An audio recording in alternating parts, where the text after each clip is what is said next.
Ok, alors aujourd'hui, on plonge dans la complexité du monde actuel.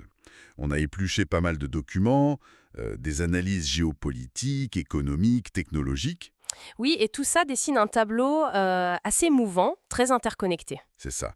Et notre but là, c'est de démêler un peu ces fils, comprendre comment les tensions entre pays, les fluctuations de l'éco et puis les avancées tech, comment tout ça s'influence et redéfinit notre monde.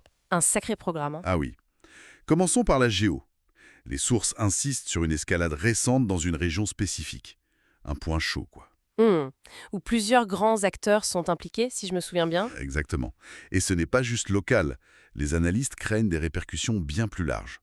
La question posée dans les documents, c'est est-ce une lutte pour des ressources? Une matière première critique mais pas nommée? Ou alors quelque chose de plus idéologique, Voilà. avec un fond de tensions historiques qui ressurgissent. Les rapports détaillent bien ce contexte. Et cette instabilité, elle ne reste pas dans les hautes sphères, j'imagine. Ah non, pas du tout. Ce qui est vraiment intéressant dans ces analyses, c'est de voir la réaction quasi immédiate des marchés financiers. C'est faux. C'est assez direct. Comment ça se manifeste concrètement? L'incertitude dans cette région, ça freine les échanges, bien sûr, mais ça gèle aussi des investissements dans certains secteurs tech jugés vulnérables. Un effet domino, en fait. D'accord. Et on le ressent au quotidien? Absolument. Les sources donnent l'exemple type de la flambée du prix d'une matière première essentielle. On parle de pétrole ou de blé comme archétype. Et donc, inflation, coût de la vie qui grimpe. Exactement. Pour tout le monde.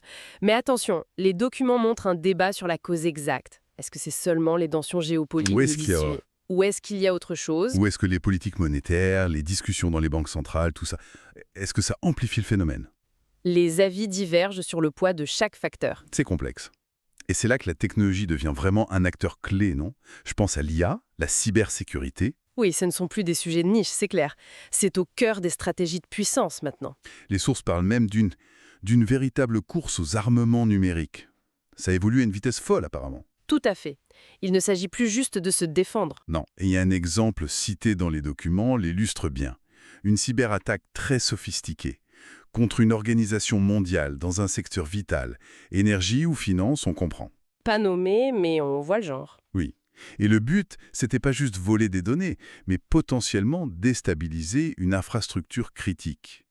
Ça montre une faille systémique assez inquiétante. Et ça ouvre la porte à des menaces encore plus diffuses qui sont aussi évoquées.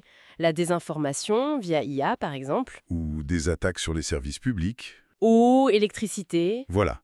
Donc, la question de la souveraineté numérique, maîtriser ses données, ses algos, ses infrastructures, ça devient une priorité absolue. Un nouveau champ de bataille, en quelque sorte. Donc, si on essaie de prendre un peu de hauteur, si on relie tout ça, oui, ce que décrivent les analystes, c'est un glissement profond. Les alliances traditionnelles, celles du XXe siècle, elles bougent, elles se reconfigurent. Et de nouveaux acteurs émergent. Exactement. De nouveaux pôles, en Asie, en Afrique. Ils ne demandent plus juste une place, ils redéfinissent les règles. Ce monde multipolaire, c'est là, c'est concret. Et ça met la pression sur les institutions existantes, comme l'ONU. Oui, des institutions conçues pour une autre époque. On voit bien comment tout est lié. Une décision politique ici, hop, un impact économique là. Et la technologie qui vient amplifier ou contrer tout ça. Alors qu'est-ce qu'on peut retenir de tout ça finalement? Non, par connexion, je crois. Oui, l'idée forte qui ressort, c'est vraiment cette interdépendance radicale.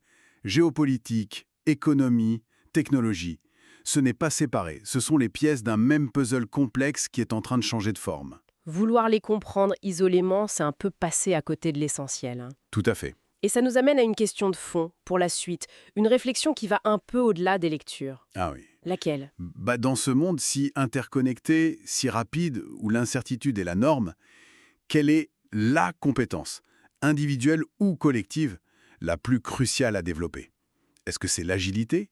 Savoir s'adapter tout le temps? Ou peut-être l'esprit critique? Pour décrypter tout ça? Peut-être bien? Ou les deux? C'est une question qui reste ouverte, je pense. Une bonne chose à méditer?